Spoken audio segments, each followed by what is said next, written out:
Hi Shreya, thank you so much for taking the time to participate in this interview for my research project titled AI and Journalism in India.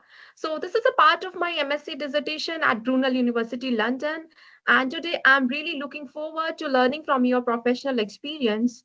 So, before we begin, just a few quick checks. Have you had a chance to read the participant information sheet?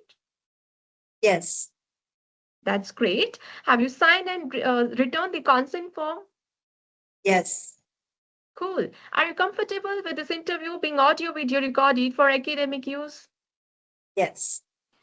Perfect. Again, a very warm welcome, Shreya. So, could you please briefly introduce yourself, your name, your role, how long you have been in media journalism industry, and the organization where you currently work with? I am Shreya Upadhyay. I'm working with India's largest media network, Times Network. I have been a journalist for 13 years now. And right now, I do debates and discussions, particularly on foreign affairs. I also do shows on domestic politics as well as social issues that plague our society. Wow, thank you so much, Shreya, for introducing yourself. So, do you use AI in your field, and which tools do you use? Yes, I do use AI, but it's very limited use right now. It is very limited to Chat GPT, and only in rare instances when I don't have the time to write something, I take its help. Otherwise, my use of AI is very limited in my work. Oh, it's so impressive. Like you are not relying on ChatGPT or any AI tools. That's so cool. But like, what are your perceptions of AI generated news content or AI news anchors? My perception is that there are both advantages and disadvantages of artificial intelligence in media. Let's start with the advantages. It is, of course, something that comes in handy when we want to visually represent something. For example, in cases such as rape cases where I can't show the victim's identity and the face, I can always use the help of AI to make some sort of imagery to convey to the viewers what must have happened. Similarly, in a theft or a murder case, where I want to convey what exactly happened. As far as disadvantages are concerned, I think one of the biggest disadvantages of AI in media is that you can't differentiate between real video and AI video, and that is why it becomes harmful also in certain cases where people can be misled and it can turn into violent situations. So that for me is the biggest disadvantage. Absolutely agree with your point because there are some drawbacks as well and characteristics as well. We can save our time, but in case of like human touch, lack of emotions, and we can easily like identify the difference between AI visuals and a visual who took like by any reporters or any journalists. Absolutely agree with your point. But like, what are your views on the use of AI in news analysis and dissemination? I think as far as news dissemination is concerned, AI is a great tool because then it can have its multiply effects. It can reach to more and more people. But as far as you know, the reliability of these tools are concerned, that is still questionable. That is something that the world needs to work together on regulating the AI space and making sure that it becomes trustworthy. But it is a handy tool if we want a quick analysis so that we have a gist of a topic and then we can go into the detailed version of it. Of course, emotions and human mind is something that AI cannot replace. That's cool. But yeah, it's a handy tool and we can connect with more and more audience as we want if in case of foreign dissemination. That's cool. Like there is a question arise about ethical concerns. So what ethical issues are raised by using AI in the news production process? I think that's a very important question because ethics is something that AI has been, diluting, if I can use the word, because with AI coming in journalism and news media, that thin line has been blurred. So, for example, if I'm using ChatGPT to write a story, it will go across as something that I have written, but in reality, I have not written it. So that's the basic ethic that is being flouted there, that is not being used there. And that is something that we need to look at, but it's, I believe, very difficult to actually regulate it. Even though there are some times that you can differentiate between what a human mind has written and what a chat GPT copy is.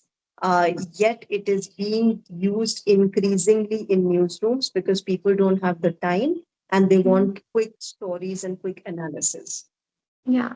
Just because of saving the time, they are using AI because they don't need script writers, reporters, especially for like the content writing. But in case of reliability, do you think is it reliable or not? Well, personally, I don't find AI reliable.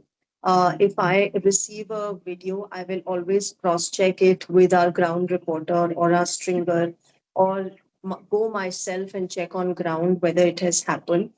There are sometimes when it that is not a possibility. You can't go to that place and check.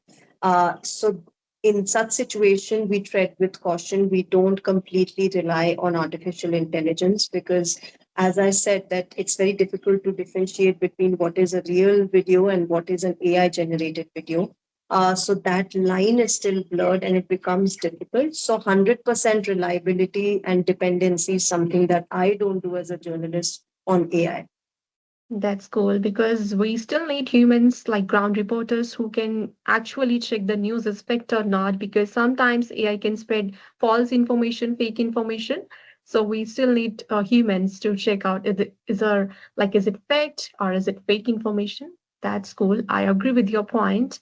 So how are AI news anchors impacting human jobs in the media industry?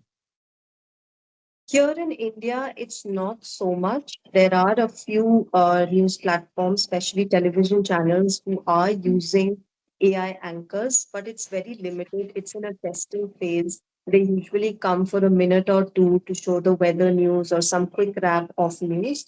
Otherwise, there's no large scale use of AI anchors. As far as the risk is concerned, yes, it is there. There is a concern that AI generated anchors might take over, but at the end of the day, they cannot bring in the human emotion and analysis that we as anchors can bring. So their use is very limited.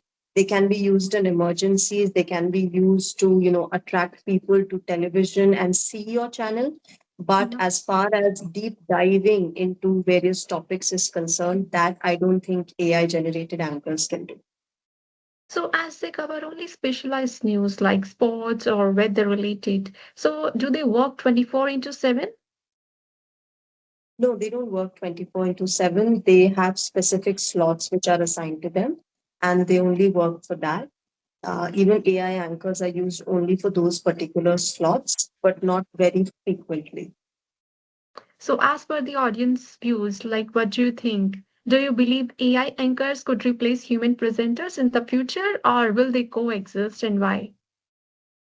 I think they will coexist because, as I said, that AI anchors only have a limited role. They can read the news. They can even, give you a chat GPT or perplexity type of an analysis. But at the end Mhm. of the day, if you have to deep dive and bring in several points together and have debates and discussions with guests on the show, that cannot be replaced by an AI anchor.